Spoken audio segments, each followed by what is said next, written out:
Muito bom dia a todas e todos. Quero registrar minha enorme satisfação de aceitar e de participar desse encontro a convite do professor Carlos Bueno Júnior e especialmente conviver com os integrantes do grupo que está sendo articulado no âmbito do Instituto de Estudos Avançados de Ribeirão Preto.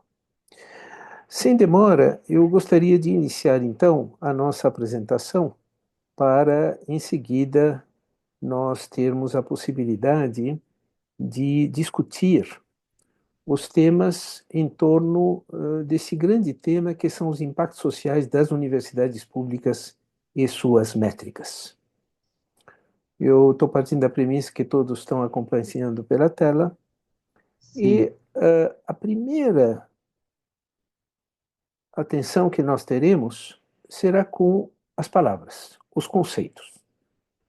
O que é uma métrica, o que é um dado, o que é um indicador, o que é um resultado e o que é impacto. A métrica é uma medida para quantificar a realização de um objetivo ou meta. Um dado é a evidência para a mensuração de uma atividade acadêmica. O indicador é um conjunto de dados para monitorar o desempenho de instituições de ensino superior. O resultado é o produto decorrente da atividade de ensino, pesquisa e extensão. O impacto é o efeito econômico, social, ambiental, cultural decorrente de um resultado. Portanto, o impacto, é claro que existe na comunidade científica, tão bem representada nesse grupo, existe aí o impacto das publicações. Não é esse impacto que nós vamos adotar na nossa discussão de hoje. O impacto que nós vamos adotar na nossa discussão de hoje é o efeito que um resultado gera na sociedade. Nós vamos então escolher 5 perguntas que serão respondidas. Em primeiro lugar, o que diferencia as métricas de resultados e as métricas de impacto?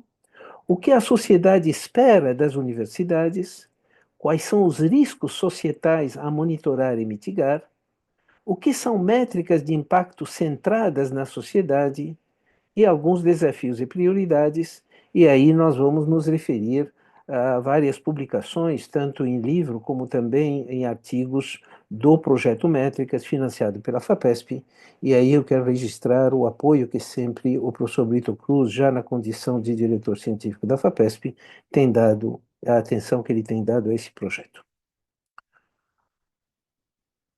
Quem avalia os resultados? O resultado é avaliado pelos pares, tendo por foco o rigor científico e qualidade do ensino.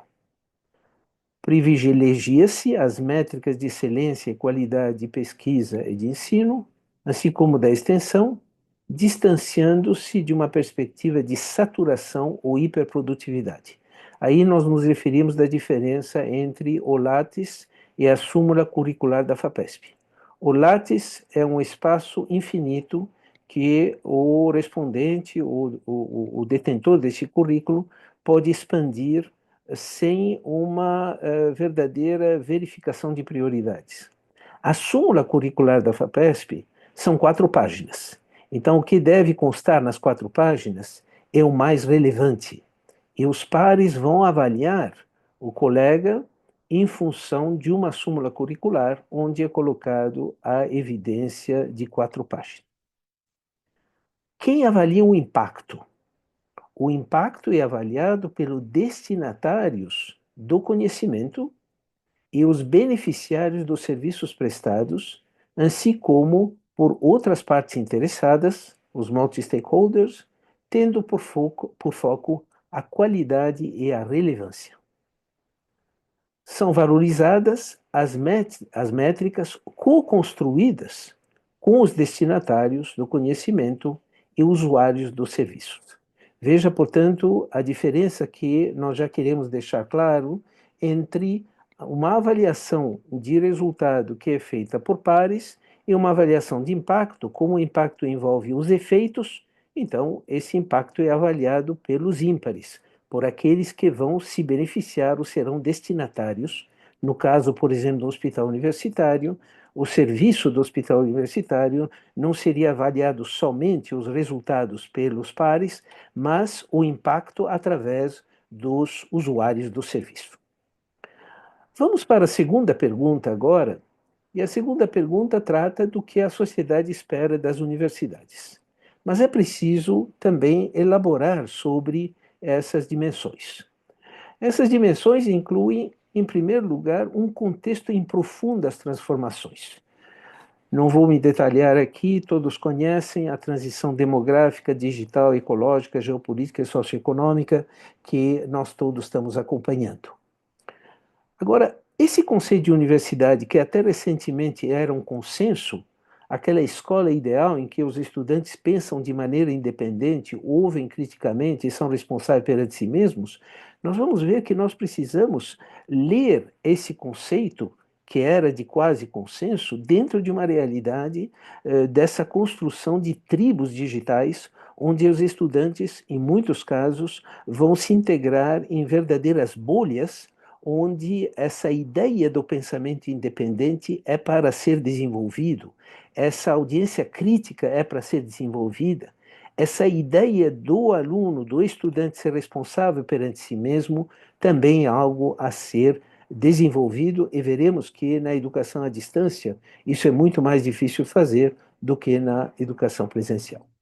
Também esses valores do Código de Ética, que até agora, até recentemente, eram consenso. Quem podia ser contra dentro das nossas comunidades, dentro da sociedade que nós integramos, o direito à pesquisa, ao pluralismo, à tolerância, à autonomia em relação aos poderes políticos, o dever de promover princípios de liberdade, justiça, dignidade humana e solidariedade.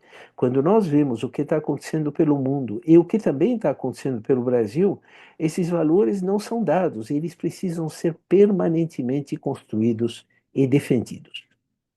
E aí vamos agora à primeira identificação da nossa especificidade como universidade. Uma universidade não é um todo homogêneo.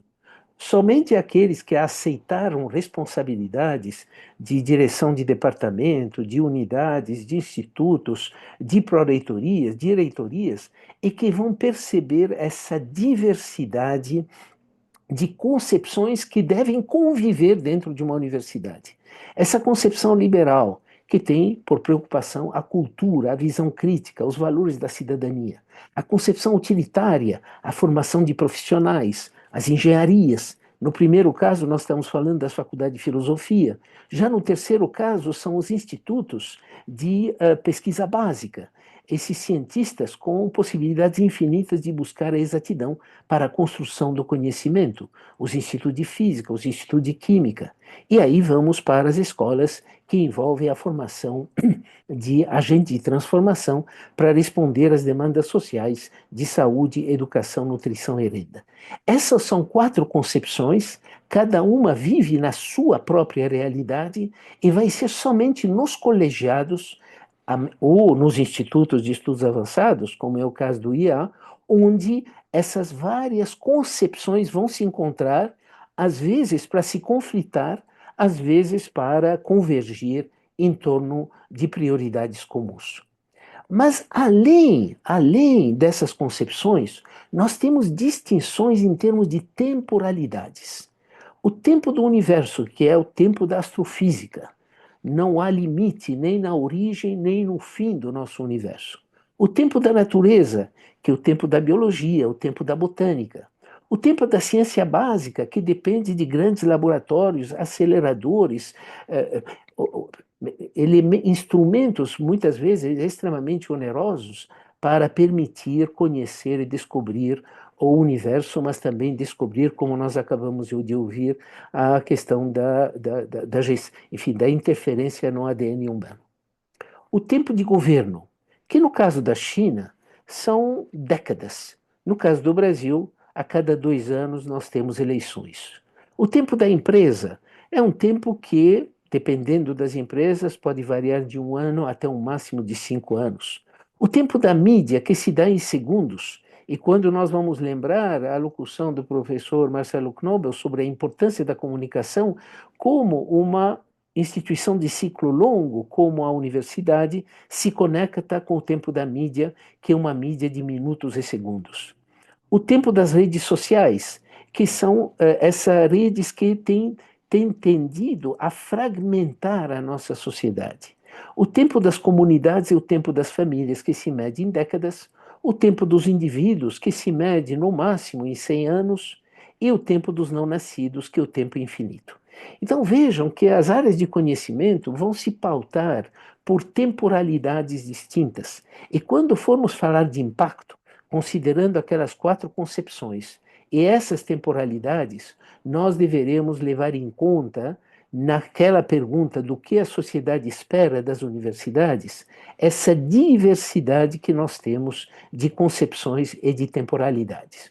Nós voltaremos à pergunta o que a sociedade espera das universidades, mas, por enquanto, nós vamos abordar os riscos societais. Quer dizer, quando nós fazemos uma pesquisa de opinião e perguntamos à sociedade, e já há várias pesquisas nessa área, inclusive com dimensões regionais no Brasil, quais são os riscos que a nossa sociedade está enfrentando e como as universidades deveriam tomar conhecimento desses riscos para poder, em seguida, se tornarem relevantes para essas apreensões da nossa sociedade. Se nós olharmos os riscos globais, nós vamos encontrar os eventos climáticos extremos, as pandemias e as crises sanitárias, como a recente, mas possivelmente futuras, os conflitos armados entre estados que estão se multiplicando, veja o último entre a Índia e o Paquistão, a confrontação geoeconômica, que está se colocando de uma forma cada vez mais clara, ela se tornou muito visível nessa ida da presidência brasileira, chilena, colombiana para a China, e quem leu a declaração a conjunta do Brasil e da China vai encontrar várias dessas afirmações onde a mensagem estava sendo colocada de uma forma muito clara contra um terceiro que não estava presente naquela discussão. Portanto, há uma confrontação geoeconômica e uma reorganização dessas relações de poder em escala global. E, finalmente, a desinformação e as inverdades que ameaçam a democracia. No âmbito nacional, incluindo algumas dessas primeiras que nós mencionamos, voltamos com os eventos climáticos extremos, Rio Grande do Sul, as inundações, a Amazônia, a seca, a questão da pobreza e da exclusão social, veja os moradores de rua que estão se multiplicando, a carência de gente qualificada em TI, uma dívida pública federal que está gerando essa inflação e taxa de juros e que coloca em xeque a própria capacidade do Estado de poder investir em áreas prioritárias.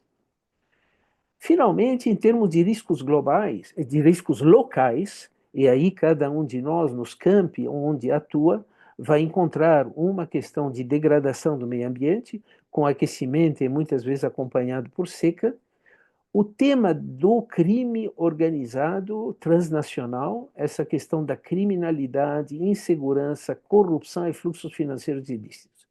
Eu faço aqui uma observação que poucas instituições universitárias estão lidando com isso. Nós temos na USP um núcleo de estudo da violência, mas extremamente reservado. Temos um grupo no IRI, do professor Piquet Carneiro, que tem estudado a questão do crime organizado, mas eu penso que as universidades têm tido uma dificuldade de lidar com um dos grandes problemas que a nossa sociedade está enfrentando. A polarização política e a intolerância, que se fazem presentes localmente em vários lugares do Brasil, e o desemprego, o impacto que tem impacto na saúde física e mental. Isso nos leva, então, à pergunta do que a sociedade espera das universidades, mas respondida através de métricas de impacto centradas na sociedade. E o que nós vamos fazer agora é dar exemplos de indicadores de impacto centrados na sociedade. Impacto quer dizer o efeito que a nossa pesquisa, o efeito do nosso ensino, o efeito da atividade de extensão na sociedade. E dividimos esses exemplos em sociais, econômicos, ambientais, de inovação e de governança. Com relação aos indicadores sociais, no sentido restrito da palavra, segurança alimentar, sanitária e física, e nós nos referimos especialmente à mineração ilícita do ouro, onde essa insegurança se associa. Isto é, primeiro, uma insegurança física em função daquelas organizações criminosas internacionais, mas afetando a qualidade da água com o mercúrio e, em seguida, afetando a qualidade dos alimentos que são consumidos naquela região. Portanto, nós temos aqui um exemplo de indicador social que uma universidade poderia adotar, o quanto ela contribui para mitigar esse risco da utilização do mercúrio na mineração ilícita do ouro, e temos universidades na região norte que estão preocupadas com isso, mas também a mensuração do mercúrio na água e a mensuração do mercúrio nos alimentos. Portanto, aí nós teríamos um efeito social claro para aqueles que estudam esse tema. O bem-estar humano, centros urbanos, comunidades locais e nos povos tradicionais, e a valorização da cultura nos âmbitos nacional, regional e local.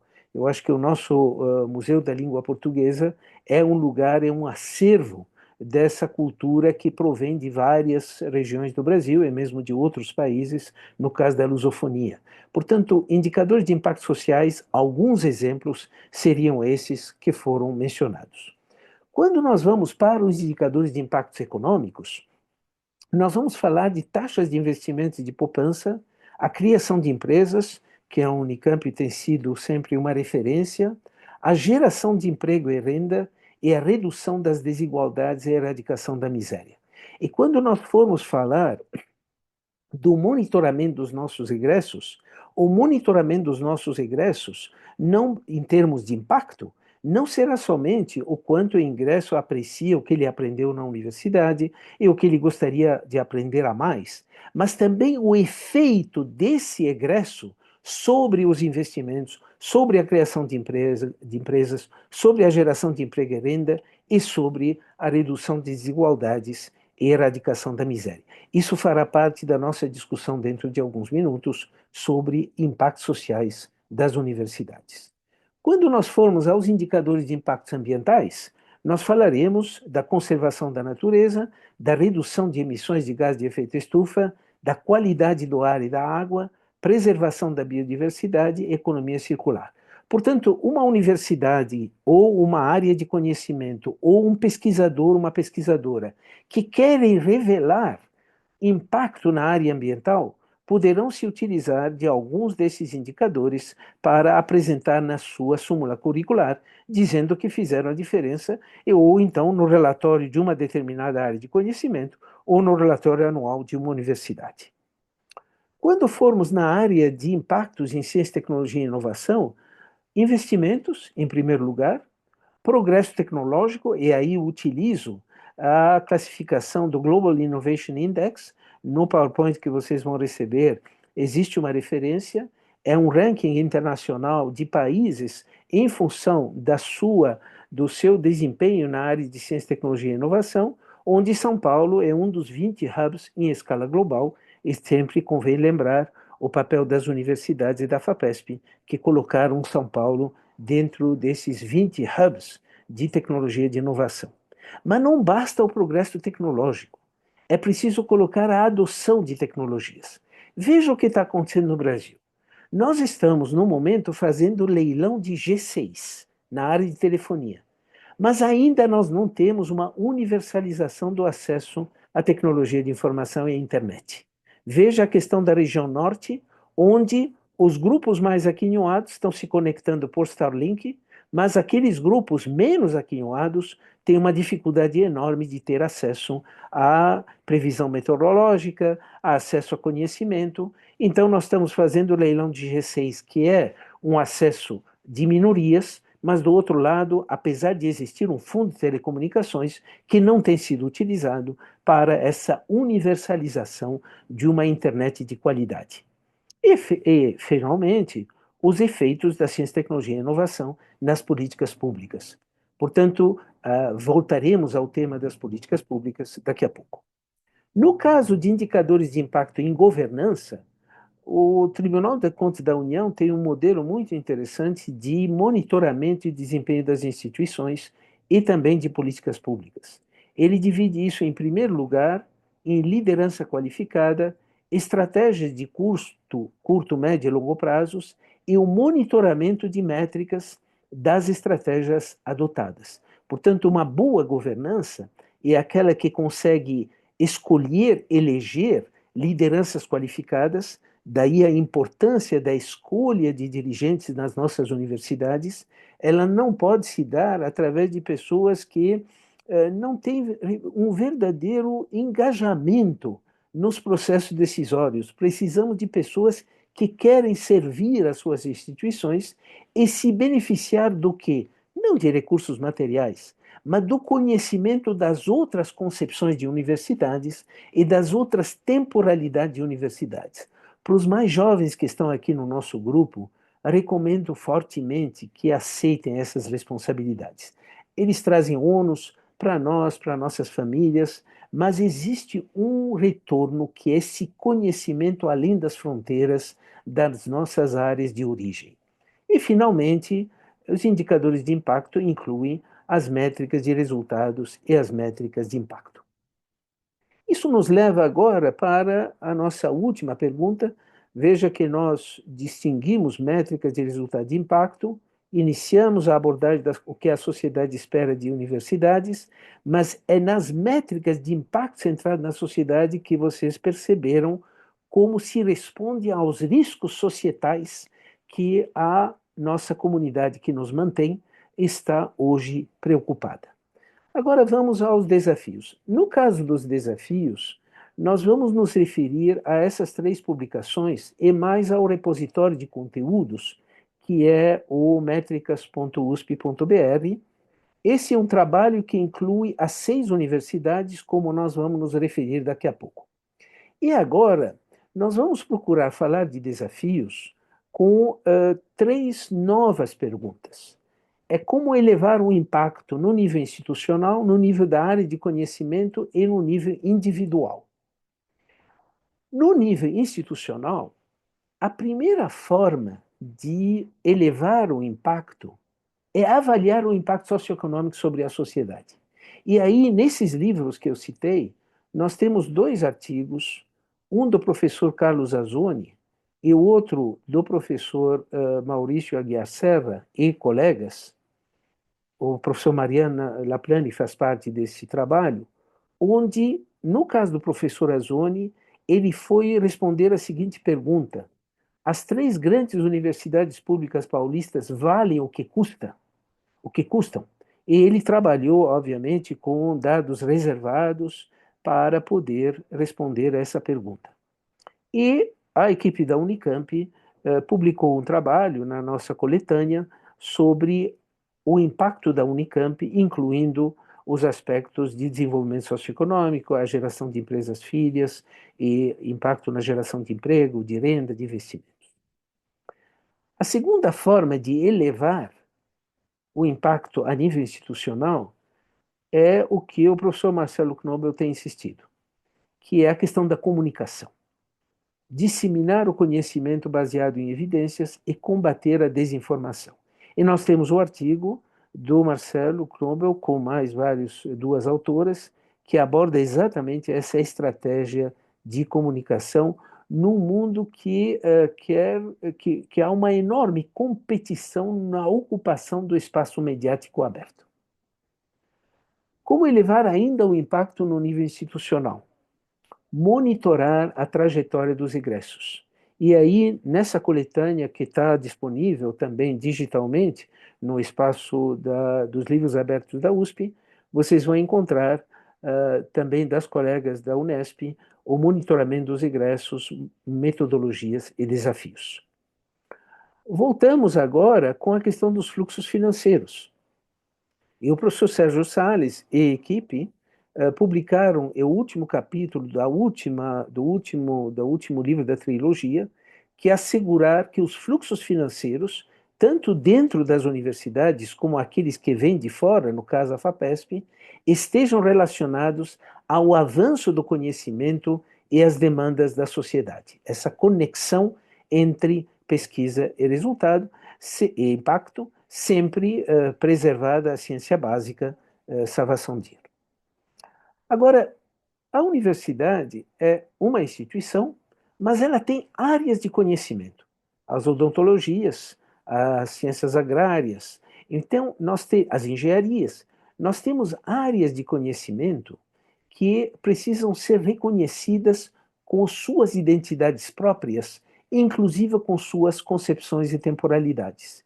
E aí nós vamos ter uma primeira recomendação ainda nessa área de conhecimento, nessas áreas de conhecimento, que é consolidar áreas de excelência na produção do conhecimento. Não é possível a universidade ser excelente em tudo. É claro que ela deve ser aberta a novas ideias, mas é preciso concentrar, adensar, criar massa crítica para poder fazer a diferença.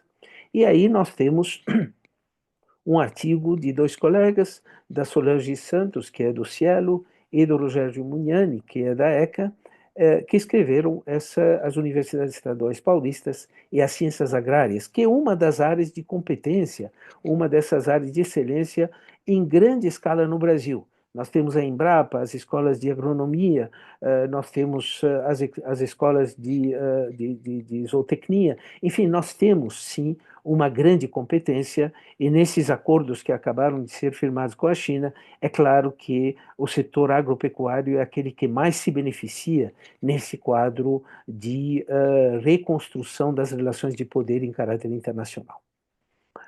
Desenvolver parcerias internacionais lideradas pela ciência brasileira. Nós fazemos parte, e muitos de nós fazem parte, de parcerias internacionais, mas não lideradas por brasileiros e brasileiras. Como é possível nós passarmos, em função da nossa dimensão tropical, em função das nossas especificidades na área da saúde, na área da educação, na área dos alimentos e do setor agro, em que contexto nós podemos passar a sermos líderes de grupo, em vez somente de participar como integrantes de grupo liderados por outros países. E aí nós temos uma nota técnica, que é a análise do THE 2025, que está no nosso portal Métricas. Terceira recomendação nas áreas de conhecimento é colaborar com grupos de pesquisa já reconhecidos pela sua conexão com a sociedade. Então, quando nós temos que escolher com quem nós vamos colaborar, se pudermos olhar grupos que já têm essa tradição de conexão, por exemplo, Todos pela Educação. Vamos supor que um grupo quer estudar e contribuir para a área de educação. Vamos olhar para Todos pela Educação, ver essa extraordinária ONG que tem feito a diferença. Eles sabem como fazer a conexão com a sociedade. Nada adianta nós nos reservarmos o direito só de interagir com os pares ou com outros grupos semelhantes. Mas se tem outras instituições que têm essa conexão com a sociedade, uma parceria certamente ajudaria a elevar o impacto da nossa instituição. E vocês vão encontrar essa análise técnica do TH Impact 2024, que também está no portal Métricas. Ainda nas áreas de conhecimento, fortalecer os laços com os empregadores dos nossos egressos. O KS Latinoamérica 2024 e a nota técnica que nós temos no portal Métricas aborda essa questão. Nós precisamos dar ouvidos aos empregadores dos nossos egressos, porque eles serão consultados pelos rankings internacionais, com toda a reserva que temos em relação a rankings internacionais, mas eles têm uma presença nas mídias, inclusive nas mídias brasileiras. Portanto, termos esse elemento, esse módulo, que é a audiência dos nossos empregadores, nos parece uma forma de elevar o impacto das áreas de conhecimento. Algumas escolas de agronomia, como a Exalc, já fazem isso há muito tempo, são escolas centenárias que têm tido essa conexão e, evidentemente, as escolas de odontologia também têm um reconhecimento nessas áreas e, portanto, vale a pena ver nessas áreas de excelência essa oportunidade. Finalmente, conectar áreas de conhecimento com suas comunidades locais. As nossas 3 universidades estaduais, a Unicamp, a Unesp e a USP, são descentralizadas. E quando pensamos em conexão com a comunidade, não é uma sociedade abstrata. Nós estamos falando do entorno dos nossos campi. Quem está em nossa volta, as escolas públicas que estão em nossa volta, os hospitais, os centros de saúde, as iniciativas de inserção social, qual é a relação que teremos com as comunidades locais e como podemos pautar essa relação com as comunidades locais através de métricas de resultados e impactos, e aí vocês vão encontrar um excelente artigo do Luiz Nunes de Oliveira sobre o diálogo entre áreas de conhecimento e sociedade, diversidade e uma rota para a convergência. Agora vamos para o último nível, que é o âmbito individual. E a pergunta é como elevar o impacto das universidades, não mais no nível institucional, nem no nível por área de conhecimento, mas no nível individual. Em primeiro lugar, repensar os nossos projetos de pesquisa em termos de resultados e impactos. Faz uma enorme diferença se nós começamos um projeto identificando os resultados e impacto que queremos gerar, para depois, então, refinar as perguntas de pesquisa, a revisão bibliográfica, a metodologia, as entrevistas, para gerar o conhecimento novo. Dependendo de como nós começamos, é claro que devemos ter a liberdade acadêmica para poder começarmos com a pergunta de pesquisa que queremos. Não importa, cada um de nós tem essa liberdade. Mas se queremos que essa liberdade seja recompensada com o reconhecimento da relevância do que nós estamos pesquisando, nós teríamos então que, depois da pergunta de pesquisa formulada, ir imediatamente aos resultados e impactos almejados, para depois entrar na metodologia de pesquisa e, a partir daí, a coleta de dados até chegar às conclusões e recomendações. E nós temos aqui todo um trabalho, um PDF, que foi gerado entre o Projeto Métricas e Dora, que vai nessa direção de projeto de pesquisa que leva em conta a avaliação responsável, que inclui resultados e impactos. Vincular a avaliação dos impactos com base em evidência versus a produtividade como fim. A produtividade como fim é o número de artigos e número de citações. Essa é a ideia da produtividade em pesquisa. O que nós entendemos é que nós precisamos associar essa produtividade a uma avaliação de impactos, e aí vocês têm o trabalho da Giovana de Moura Rocha Lima, que é hoje a gestora do Dora, com práticas institucionais de adoção do impacto social da pesquisa. Finalmente, promover a liberdade acadêmica, mas sempre que possível em sintonia com objetivos institucionais e das áreas de conhecimento. Veja que a instituição tem que responder a demandas da sociedade, preservada a ciência básica.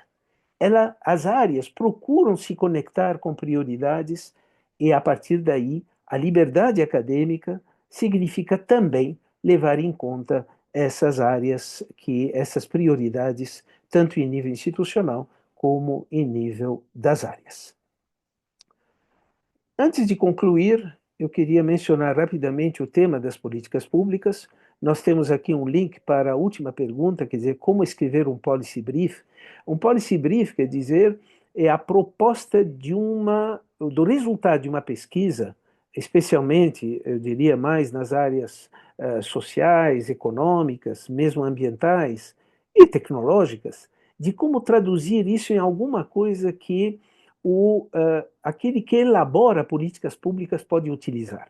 Tem que ser um documento de 3 a 4 páginas no máximo, e nesse link de como escrever um policy brief eficaz, vocês vão encontrar a metodologia para escrever esse documento. Mas nesse policy brief, o que devemos fazer? Primeiro, garantir que o conhecimento mais atual, o melhor conhecimento científico, possa contribuir com as políticas públicas e moldar o debate. Ocupar o espaço que hoje é da desinformação ou mesmo da anticiência ou da antiverdade. Responder à demanda dos formuladores de política em escala local, regional e global. O Reino Unido, onde está sediado o professor Brito, tem unidades dedicadas a isso. Fazer a interface entre o meio acadêmico e o legislativo, o caso do parlamento inglês. E nessa conexão É preciso entender a terminologia dos dois. O mundo acadêmico que publica artigos longos com o rigor científico, e do outro lado, o político que precisa de uma nota técnica curta que ele pode ler no café da manhã para poder entender o que ele pode utilizar ao longo do seu dia. Portanto, o tema das políticas públicas é um tema que tem muito a ver com a questão da comunicação, que já tinha sido mencionado na referência ao professor Knobel. E conceber contribuições em dois níveis: individual, nível do pesquisador, e do grupo de pesquisa, mas também institucional. Eu termino voltando aos conceitos. Métrica é a medida para quantificar a realização de um objetivo ou meta. Dado é a evidência para a mensuração de uma atividade acadêmica. Indicador é o conjunto de dados para monitorar o desempenho de instituições de ensino superior. Resultado é o produto decorrente de atividade de ensino, pesquisa e extensão. Impacto é o efeito econômico, social, ambiental, cultural decorrente de um resultado. O que fizemos então? Nós, em primeiro lugar, procuramos distinguir a diferença entre métrica de resultado e impacto, procuramos abordar o tema das expectativas da sociedade, mas numa universidade que também está em transformação, numa sociedade que também está em transformação. Isso engaja riscos, riscos societais, que são as apreensões de uma sociedade, portanto, riscos a monitorar e a mitigar, e aí apresentamos exemplos do que são métricas de impacto centrado na sociedade e terminamos com desafios e prioridades em três níveis: no nível institucional, no nível por área e no nível individual. Eu quero aqui terminar com a frase, a reflexão da Hannah Arendt, quando disse o seguinte: a educação é a atividade pela qual os habitantes antigos do mundo recebem os novos, convidando-os a serem habitantes e atores deste espaço compartilhado. O desafio no momento atual é que esse espaço compartilhado está se mudando, se transformando rapidamente. Portanto, os chamados habitantes antigos nem sempre conseguem dizer para os habitantes que estão chegando, os novos, como se configurar como projeto de vida, porque as referências estão mudando com muita velocidade. E isso implica a necessidade de muita humildade, muitos bons relacionamentos, coragem e a sabedoria de saber ouvir os outros para a construção de um futuro melhor. Nós estamos aqui num espaço do Projeto Métricas, um projeto apoiado pela FAPESP, e que reúne hoje as 6 universidades do Estado de São Paulo, a USP, a Unicamp, a Unesp, a Unifesp, a Federal do ABC, a USCar, que hoje constituem o G6. Eu quero mais uma vez agradecer o convite do Instituto de Estudos Avançados de Ribeirão Preto e agora encerramos a nossa apresentação. Obrigado, Jacques. Excelente, como sempre, a sua apresentação, instigante, e gostei especialmente da maneira como você organizou a conversa sobre os impactos. A minha questão se refere ao. Tem um ponto onde você estava falando sobre como elevar o impacto. E aí você acho que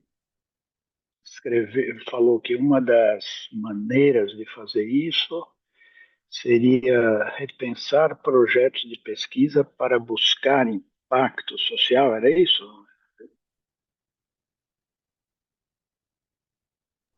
Sim, a ideia é que quando nós concebemos o projeto de pesquisa, nós formularmos, junto com a pergunta-chave, a metodologia, quem nós vamos consultar, mas já na fase de concepção, identificar não só os resultados, mas especialmente os impactos, quer dizer, os efeitos que terá essa pesquisa na sociedade. Claro que nós estamos falando aqui de pesquisa aplicada. Então, a minha observação era justamente sobre isso. Quer dizer, eu acho muito boa essa ideia e essa sugestão. Eu só me preocupo um pouco com a forma de de apresentá-la para não, para evitar criar a ideia de que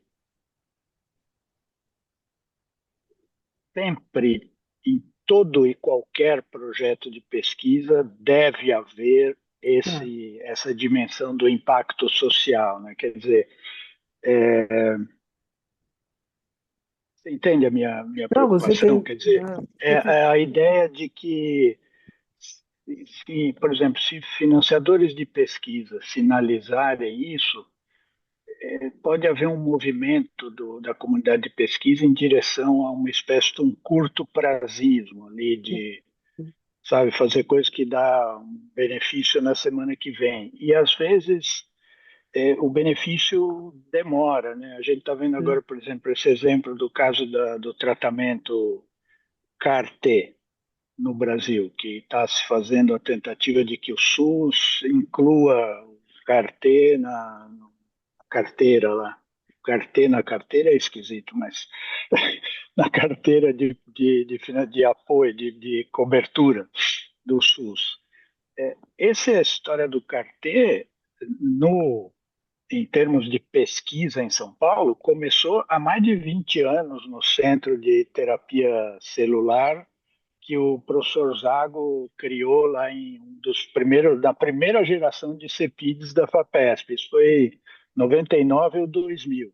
Então, lá, ele não falou de CAR-T, mas ele falou terapia celular que pode trazer benefícios, etc. Então, quer dizer, é um exemplo só, mas Sim, sim, a minha preocupação é essa, é como acertar as palavras para não sim. definir muito duramente que só a pesquisa que traz benefício daqui a 3 semanas é que interessa. De pleno acordo, e duas respostas à tua mais do que justa observação que devidamente anotado. Primeiro, em vários momentos durante esse convívio mencionei excetuada a ciência básica. Isso primeiro foi mencionado. Segundo, o tema para o qual fomos convidados se chama Impactos Sociais das Universidades e Suas Métricas.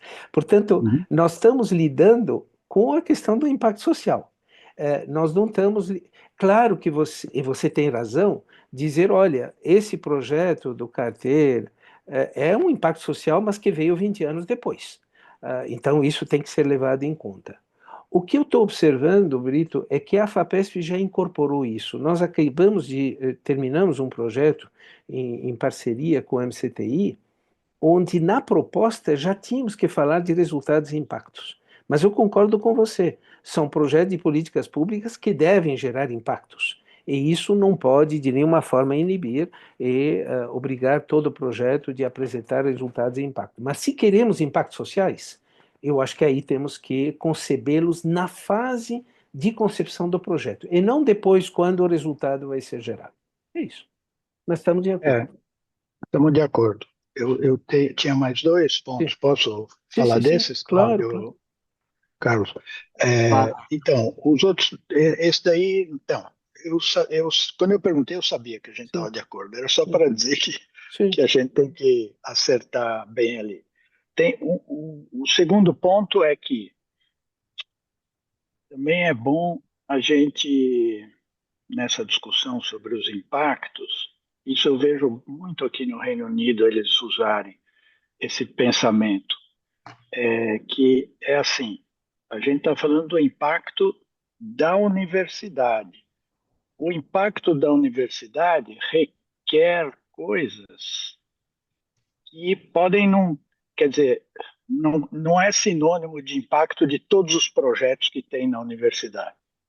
Quer dizer, a universidade tem uma carteira de projetos, tem uns que podem ter forte impacto no avanço do conhecimento e pouco impacto social sabido ou previsto. E pode ter outros que têm forte impacto social e menos impacto no avanço do conhecimento, e uma terceira categoria que pode ter o impacto na economia e nem tanto no avanço do conhecimento. Então, é por isso que eu gosto sempre de falar de três dimensões de impacto: impacto no avanço do conhecimento, impacto social e impacto econômico. E a universidade precisa conseguir criar uma carteira que atenda essas três coisas, né? Esses três objetivos que são importantes para a sociedade. Então, eu acho que também isso valeria a pena a gente ter em mente. E o meu Uhum. terceiro ponto é que eu achei ótimo essa sua outra consideração dos impactos sobre os pesquisadores brasileiros ou os pesquisadores em São Paulo se empenharem para criarem colaborações internacionais onde eles estejam numa posição de maior protagonismo, porque dá para ter isso. Quer dizer, nossa, eu vi ali da FAPESP, nos meus 15 anos de diretor científico, como é que é possível, mas tem uma espécie de um, sei lá, de um complexo de inferioridade que freia a ambição da comunidade, de muitas pessoas na comunidade científica paulista e brasileira. Então, eles ficam sempre afetados por, mas aqui é instável, aqui é difícil, não sei o quê. Só que em todo lugar do mundo é difícil, em todo lugar é instável, em todo lugar é difícil obter a aprovação do grant. A NSF, quando funcionava antes, aprovava 17% dos auxílios que recebia a FAPESP, e quando eu estava lá, a gente aprovava 35%. Quer dizer, é outra coisa diferente. Então, tem pesquisa com qualidade em São Paulo que pode perfeitamente atuar e organizar colaborações internacionais onde o pesquisador em São Paulo lidere. Eu acho que quanto mais a gente fala isso, mais a gente vai ajudando a comunidade a ser mais ousada. Obrigado, Brito. O que eu anoto no seu segundo comentário no relatório de impacto das universidades que nós temos defendido, que anualmente, não é o anuário estatístico, deve ser um relatório de 15 páginas, 10 a 15 páginas, onde a universidade diz como ela ajudou a mudar o mundo para melhor. E nesse, eu acho que essa sua dimensão do avanço do conhecimento, que não é impacto social, deveria estar presente. Quer dizer, quais foram os breakthroughs daquele ano em que houve um reconhecimento de um avanço do conhecimento? Com relação ao social e econômico, eu agregaria o ambiental, claro, e também a questão da governança, porque nós precisamos revelar a preocupação que temos para a sociedade na boa governança. Algumas universidades, como você sabe, hoje publicam mensalmente a forma de usar os seus recursos. Eu acho que essa é uma forma de dizer para todos: olha, aprendemos do passado, que tem coisas complicadas que aconteceram, e daqui para Uhum. frente nós estamos tomando cuidado. É isso. Ah, Tá certo. legal, obrigado, Muito Júlio. obrigado. Mas Obrigado. deixa eu debater um pontinho com você. Sim, É, eu não jogaria tão depressa para fora da cesta do impacto social sim. o bom avanço do conhecimento. Ah, Porque não. uma sociedade que é mais capaz de criar bom Sim, conhecimento é uma sociedade que é muito mais dona do seu destino. sim. Me faz lembrar aquilo que uma vez um diretor do Fermilab foi depor no Congresso americano, Sim. muitos anos faz, e os senadores perguntaram para ele: mas todo esse assunto de acelerar a partícula, de quebrar a partícula, medir partículas subatômicas, é, o que que isso aí faz de como é que isso contribui para a defesa nacional? E a resposta dele foi: não, eu não sei bem como é que contribui para a defesa, mas eu acho que a gente descobrir sempre essas coisas, continuamente essas coisas e com mais detalhe, torna o país worth defending. Sim, sim. Quer Bom, dizer, você que é físico, e nós temos o Tito, que é do Campo de São Carlos, a questão da física da luz, quem imaginava que a física da luz teria criado tantas por exemplo, repercussões em todas as áreas da tecnologia aplicada hoje, né? Então, legal. obrigado. Enquanto os colegas não levantam a mão, eu queria fazer um comentário e ver a posição do professor. Levar um pouco a discussão para como, em termos da gestão das universidades públicas, a gente encaminhar o que o professor muito bem apresentou hoje. E eu fico pensando que nas diferentes instâncias de gestão, esses gestores assim têm uma sobrecarga de trabalho muito grande, de atividades. Então, assim, eu fico pensando, será que não teria que ter um espaço próprio para a USP e para cada uma das universidades públicas, de repente, por exemplo, a começar como um escritório USP Sociedade, por exemplo, e daí esse espaço poderia divulgar exemplos dessas atividades de impacto. Acho que assim que a gente tem exemplos, mas o que falta é aumentar a frequência e a profundidade dessas ações, que esse escritório poderia criar políticas de indução, editais. Um ponto que o professor Brito comentou também na apresentação dele seria a importância de ter servidores técnico-administrativos treinados para ajudar os docentes desde a criação do projeto. Então, assim, pensando mais nesses projetos de impacto, de interação com a sociedade. E, por fim, esse escritório poderia ajudar também a aumentar essa possibilidade disso ser um caminho de carreira, como vocês colocaram, lógico, não são todos os projetos, todos os docentes, mas assim, o docente teria a chance de se aproximar mais desses projetos de impacto, e isso seria considerado na progressão da carreira dele, seja horizontal e vertical. Então, assim, a questão é um pouco como, em termos de gestão da universidade, dar mais ênfase a isso que a gente tem discutido aqui. Será que um escritório sobre esse assunto, para se debruçar mais especificamente, seria um caminho? Muito obrigado, Bueno. Nós vamos abordar a questão. Eu sugeriria primeiro passar a palavra à Fabiana, depois convidar o professor Tito para nos dizer, ele que mencionou a responsabilidade que ele tem no Centro de Inovação de São Carlos, para abordar exatamente essa questão, quer dizer, como os projetos de inovação podem se conectar melhor com a sociedade. São Carlos tem uma longa tradição nessa conexão com a sociedade. O Instituto de Física de lá sempre teve essa preocupação, mas as engenharias também. Então, se você concordar, passariam primeiro a palavra à professora Fabiana, depois ao professor Tito, e depois eu volto a esse tema. Fabiana? Olá. Olá, então eu sou Fabiana, sou professora aqui da Escola de Enfermagem da USP. Eu trabalho com neuroreabilitação de pessoas com deficiência e também com diversidade, equidade e inclusão. Primeiro eu queria só falar com o Cristiano que eu sinto muito porque ele está passando, mas que o meu principal parceiro é a Alemanha, e também na Alemanha a gente tem tido cortes de pesquisa, diminuição do financiamento, por toda essa questão política também. E eu queria agradecer aos professores por esse momento, né? Porque, assim, vocês estão numa fase da vida e da carreira de gestão de pesquisa que está muito acima, né, do que eu estou gerindo o meu grupo de pesquisa há 10 anos, né? Meu grupo de pesquisa tem 10 anos. E quando o senhor coloca que a educação também é como os atores atuais vão recebendo os próximos atores, eu acho esse grupo fantástico nesse sentido, para que a gente também receba de vocês essas orientações, para nós sermos os próximos atores. É muito importante. Então, eu fico muito agradecida quando o professor Brito, o senhor vem conversar conosco, porque a gente precisa de ser preparado também para entender melhor essas métricas, né? Eu tenho o meu desafio é conseguir a participação da pessoa com deficiência, né? Dessa pessoa com deficiência avaliar o impacto com essa pessoa, com esse usuário. Então, quando eu fiz o meu pós-doc em Michigan, eu vi um banco de dados, porque nós não temos nada de banco de dados, no Brasil é muito desprovido de banco de dados, e eu vi um banco de dados de pessoas com lesão medular.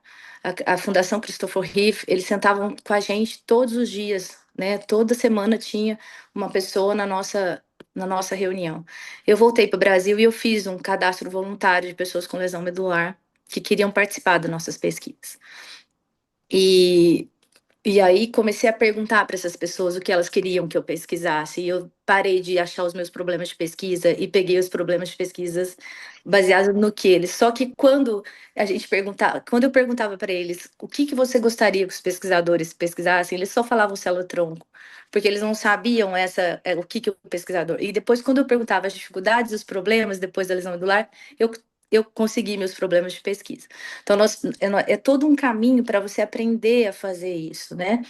E depois, um segundo momento foi como fazer essa sociedade nos reconhecer como pesquisadores e aprender. E aí nós fizemos um portal de informações, depois de fazer 3 tecnologias assistivas que não funcionou, um fórum virtual, uma tentativa de rede social. Finalmente a gente conseguiu uma fórmula que era o portal de informações, e nós temos hoje 300 mil usuários, 85% de pessoas com deficiência. Mas ainda assim, eu ainda tenho dificuldades com as métricas, eu ainda tenho dificuldades eu ainda não me sinto satisfeita quando eu faço as capacitações,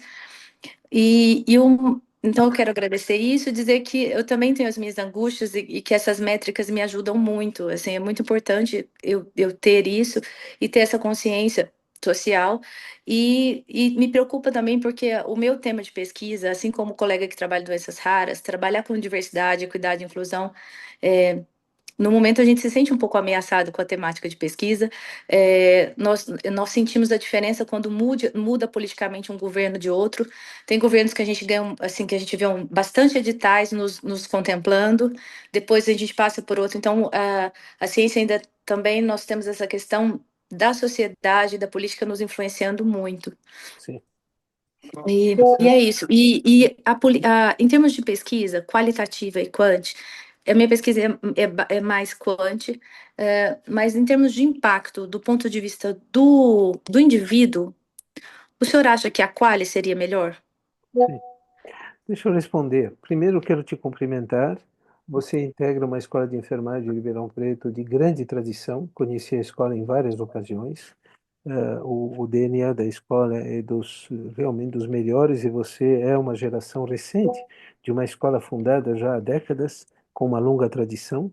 No momento atual, em Ribeirão Preto, a Secretaria de Saúde é uma instituição liderada por pessoas qualificadas, pelo que eu estou informado, e, portanto, seria uma boa conexão que você poderia fazer. A FAPESP tem priorizado esses projetos que têm a ver com impacto social, são projetos de políticas públicas, e me parece que aí vale a pena você entrar nos editais da FAPESP para ver. Eu sei que tem uma colega tua, a professora Raquel Assede, que está fazendo isso na Faculdade de Odontologia de Ribeirão Preto, então talvez você pode conversar com ela para ver a experiência que eles tiveram. Eles estão associados com a Faculdade de Medicina, o Departamento de Medicina Social, porque o Departamento de Medicina Social está ajudando exatamente nessa conexão entre universidade e sociedade. Eles têm uma longa tradição nessa área. Finalmente, Fabiana, te cumprimentando, é claro, e aí eu volto ao comentário do professor Brito, não é para perguntar para a sociedade o que eles querem que a gente pesquisa. Isso é uma decisão nossa. O que nós perguntamos é o que você falou depois. Quer dizer, quais são suas dores? Quais são seus riscos? Quais são suas dificuldades? E aí isso pode gerar uma pesquisa de 1 ano e meio ou de 15 anos, dependendo da dificuldade enfrentada por essas pessoas especiais. Então, a questão é identificar uma expectativa e, a partir dela, definir um programa de pesquisa. Com relação ao qual e quant, são indissociáveis, professora Fabiana. Não dá para dissociar o qual do quant. Nós precisamos integrar os dois, e eu te recomendo a Declaração DORA, a Declaração de São Francisco, onde essas questões exatamente têm que conviver. Eu não sei se eu respondi a tua pergunta, mas essa é eu te agradeço a tua colocação. Obrigada, professor. Muito obrigada. Obrigado. Professor Tito, talvez o senhor quer falar um pouco na questão da inovação? Sim, gostaria muito. Bom, primeiro agradeço, foi ótima a apresentação, como foi a do professor Brito e a do professor Varran, estão nos ensinando aí com a trajetória de reitoria, que são vocês ensinando os jovens, né, a como proceder na frente da universidade. Mas, professor, todo mundo conhece a tradição que São Carlos tem, o campus de São Carlos teve uma contribuição muito grande com essa questão de inovação, quando a inovação nem tinha esse nome ainda, né? A gente se remete a grandes nomes, como Sérgio Mascarenhas, Milton Ferreira de Souza, Silvio Goulart, várias outras pessoas, e por essa razão foi criado o Centro de Inovação do Complexo São Carlos. Mas é interessante essa história. O Centro de Inovação ele foi criado com a visão que o senhor apresentou hoje. Ela, assim, uma visão que tenta, que deve conversar com a sociedade em todo momento, é o papel dela, de conversar com uma visão que não é de inovação tecnológica, mas social, na sua amplitude, desenvolvimento socioeconômico, inclusivo e sustentável, como visão de ciências humanas, biológicas, exatas e integradas. Ou seja, nós não estamos falando de um conhecimento específico, mas como interagir. E para isso, professor, a gente tem feito um movimento muito grande para conversar com todos os setores da sociedade, não somente em São Carlos, mas também em outros setores, falando com prefeituras, secretarias, conversando com a Câmara de Vereadores, fazendo audiências públicas, identificando as dores da cidade, mas não somente associado à questão de bairros, mas também conversando com Ciesp, Fiesp, Sistema S, e mais do que importante de tudo isso, esperando ter uma visão de sociedade plena. E para isso, a gente constituiu aqui em São Carlos uma governança da inovação, pensando nos desafios do município, que integra o Hub de Inovação, ParkTech, Science Park, as Embrapas, UFSCar, USP, Unesp,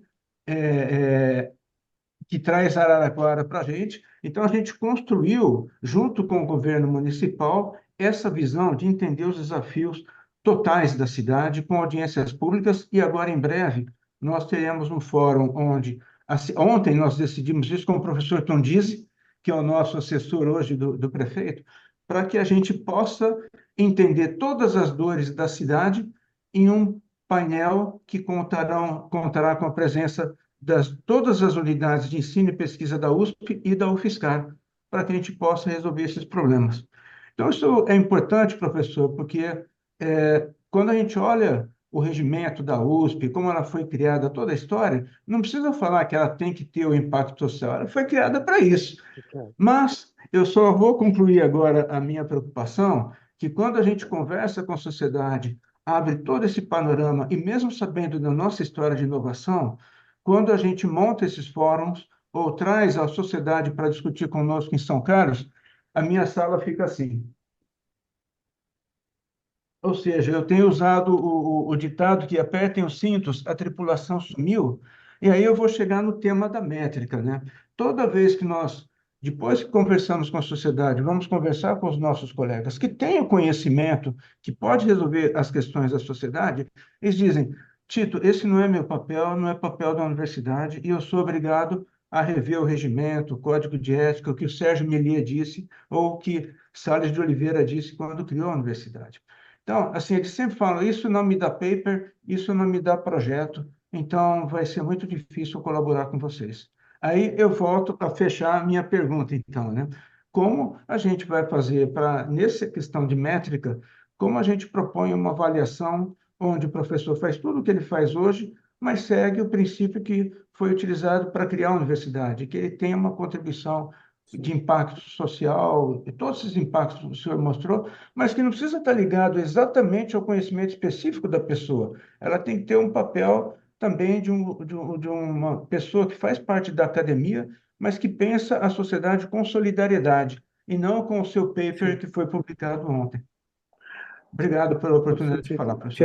Eu te agradeço a provocação, que eu vou responder de uma forma concisa, porque seria um outro tema, que é o tema de avaliação de professores e avaliação de áreas e avaliação institucional, que vai ser assunto. Nós temos um convite da Pró-Reitoria de Graduação, existe uma câmara de avaliação na reitoria, na Secretaria-Geral, e dia 23, antecipando o Conselho Universitário do dia 24 de junho, deve haver uma plenária na qual deve participar o Egida, também fui convidado a participar. E aí, meu caro Tito, eu vou te mandar o documento que resultou da nossa parceria Métricas Dora.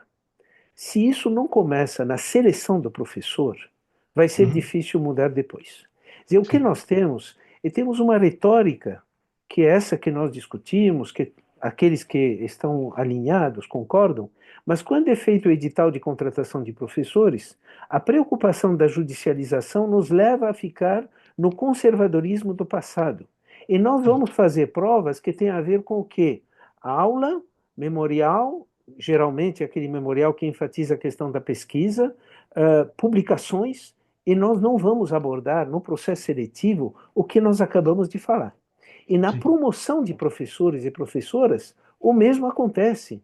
Então, é claro que se nós temos um processo de seleção, um processo de avaliação de professores, que induz a atividade de aula, atividade de pesquisa, publicações pela produtividade, alguma atividade de curricularização da extensão, mas que também não está universalizada, não há dúvida que a tua sala vai ficar vazia, porque o professor está preocupado em fazer relatórios e publicar e dar aula, mas a conexão com a sociedade fica para poucos. Então, me parece que o tema da avaliação, que, aliás, no âmbito da USP será discutido no dia 23 de junho, me parece que é alguma coisa que é um outro tema, e quem sabe Brito, Varran e outros ex-reitores poderiam sentar e discutir. O fato concreto é esse. Temos uma larga discussão, mas quando a Secretaria-Geral, quando o assessor acadêmico tem que abrir um concurso, ele vai pegar o edital que está sendo usado há mais de 20 anos, vai repetir o mesmo edital, com as mesmas provas, para dar um resultado que é igual ao do passado. É isso. Nós temos a mão do Júlio que está levantada. Júlio? Sim, sim. Na verdade, tinha uma. Mas com base no que o Tito disse, vocês conversaram, surgiu algo mais interessante, que é como a gente basicamente seleciona melhor o perfil de docente que tem essa, né, esse viés ou essa característica. E a gente tem que trabalhar, eu acho que para selecionar, tem que trabalhar na formação básica, que foge do nosso controle, mas o que está mais próximo são os alunos da graduação.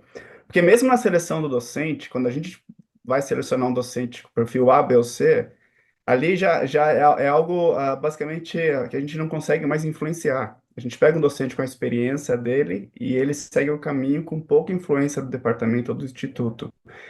Agora, essa formação do aluno e trazer o aluno para essas reuniões vazias que o Tito disse, né, ou para os centros de inovação, ou para os laboratórios de pesquisa, que geram tanto resultado quanto impacto, acho que aí acontece a mudança que a gente pode colher, não digo no curto prazo, mas no médio e longo prazo. Então, acho que esse é o ponto, acho que entendi o mais crítico. Qual é a ação mais eficiente que a gente vai realizar para, num prazo curto, a gente tentar aproximar esses mundos do resultado, que vem de um conhecimento que é intangível, e do impacto, que é a transformação desse resultado em um bem tangível que a sociedade consegue quantificar. E ainda acho que o ator principal ainda é o grande problema quando a gente vai mobilizá-lo, encontrá-lo e, de fato, transformá-lo. Queria ouvir um pouco do professor sobre Olha, isso. Júlio, você tem toda a razão, e quando você estava falando, eu me lembrava do que se espera do perfil de um novo professor, de uma nova professora. E aí é uma dimensão que só é avaliada através de um memorial curto, mas um memorial que identifica uma dimensão que eu vou citar, que em inglês se chama de boundary spanners, quer dizer, uma pessoa que abre as fronteiras. O Brito, que começou sua pesquisa em laboratório de empresas, e não é por acaso que toda a trajetória do Brito na área acadêmica sempre colocou a interface com o meio empresarial, inclusive as pesquisas que ele faz, das publicações em coautoria de acadêmicos com pessoas de empresa, tem a ver com a origem da pessoa. Então, se nós temos professores, novos professores, que são boundary spanners, que ao longo da vida deles, jovem ainda, novos professores, mas tiveram o esforço de sair da sua área de conforto para ir ao encontro de outras culturas. Quando eu digo culturas, culturas tipo empresa, organizações da sociedade civil, governo, pessoas que tiveram responsabilidades em mais do que um tipo de instituição, a probabilidade dessa pessoa se tornar uma pessoa como o Tito é, de diálogo com o outro, é grande. Agora, se a pessoa vem e se apresenta, como temos casos, chega numa banca e diz: olha, eu me comprometo a publicar 2 artigos na Nature ou na Science ou em revistas de grande impacto, eu vou fazer isso nos próximos 5 anos. Essa pessoa, claro, isso é bem-vindo, mas é claro que ela vai ficar no seu casulo. E respondendo então diretamente à tua pergunta, é preciso definir o perfil do professor que queremos e sair dessa limitação dos editais do passado. Como podemos renovar os editais de seleção de professores para que possamos incorporar essas dimensões. Isso responde à tua pergunta, Júlio? Na verdade, eu vou fazer um depoimento muito rápido de como nós podemos, através da ousadia e da pavimentação das normas, né, dentro da universidade, mudar bastante o cenário.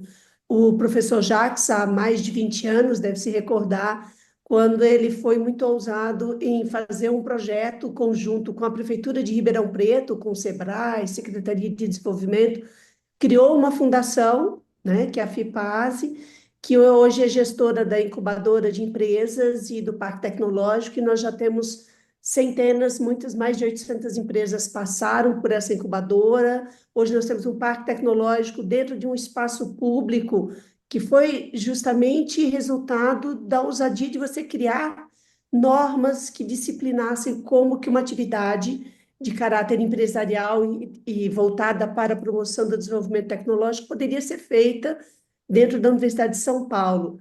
Naquele momento, há mais de 2 décadas, né, fomos alvos de muitas críticas, mas graças justamente a uma postura muito clara, muito firme, disse, olha, a universidade pode fazer, ela pode levar essa contribuição para a sociedade. Hoje nós temos aí um resultado muito positivo, gerando novas empresas e mudando, inclusive, a visão dos nossos estudantes. Hoje, nossos estudantes pensam numa opção de carreira, não só trabalhar em grandes empresas, empresas familiares, prestar concursos, mas ter o próprio negócio, tanto de base tecnológica, e agora também está surgindo uma discussão de negócios sociais. Então, se a universidade, se ela se abrir um pouquinho a ver a sua regulamentação e a fazer, dar as diretrizes apropriadas, acho que a gente pode mudar muito. Basta um pouquinho de ousadia e sentar junto com a Procuradoria Jurídica para conseguir acertar, né, esses parâmetros. Então, eu queria, aqui diante dos colegas, fazer um agradecimento muito especial para o senhor Jacques, que foi ousado há 20 anos atrás, continua sendo, mas mudou a cara do campus de Ribeirão Preto, graças a essa iniciativa. Muito obrigado, professora Gessiane. O campus de Ribeirão Preto é um campus de empreendedorismo. Quer dizer, quando nós lembramos a figura do Zeferino Vaz, fundador da Faculdade de Medicina de Ribeirão, é claro que nós temos um exemplo de empreendedorismo, de coragem, de inovação, porque a Faculdade de Medicina de Ribeirão era, na época, uma grande inovação em comparação a outras faculdades de medicina. E depois ele sai e cria a Unicamp. Então, olhando para as várias faculdades que hoje, porque nós temos um campus em Ribeirão integrado por tantas áreas de conhecimento, é um berço. O interior de São Paulo é um lugar favorável, que nós chamamos de enabling environment, e vale a pena ver esse Global Innovation Index para ver, porque ele é feito para o Brasil e para o estado de São Paulo. E aí a professora Gessiane, que lida com o tema da gestão da inovação, gestão da tecnologia há muitas décadas, desde a participação que a Gessiane teve no Pacto, talvez pegar o Global Innovation Index e ver se é possível fazer a mensuração de Ribeirão Preto. Quer dizer, quais são os indicadores onde Ribeirão, em termos de progresso tecnológico, mas também de uso de tecnologia? Qual é a acessibilidade? Provavelmente Ribeirão vai se sair bem, mas pode ser que em algumas áreas Ribeirão pode melhorar, e a mesma coisa se aplica aos outros campi da USP, que no caso estou me referindo a Piracicaba, a Bauru, a São Carlos, a Pirassununga, enfim, cada campus poderia ter essa avaliação para ver como é possível ainda melhorar essa conexão universidade-sociedade. Muito obrigado, Gessiane. Muito obrigado, professor Jacques. Concordo com a Gessiane, então temos que ter um pouco de ousadia, né, para tensionar essas fronteiras e essas normas da USP. Então, obrigado, professor Jacques, a todos os colegas do grupo pela excelente apresentação e essa nossa discussão que foi muito enriquecedora. Muito obrigado.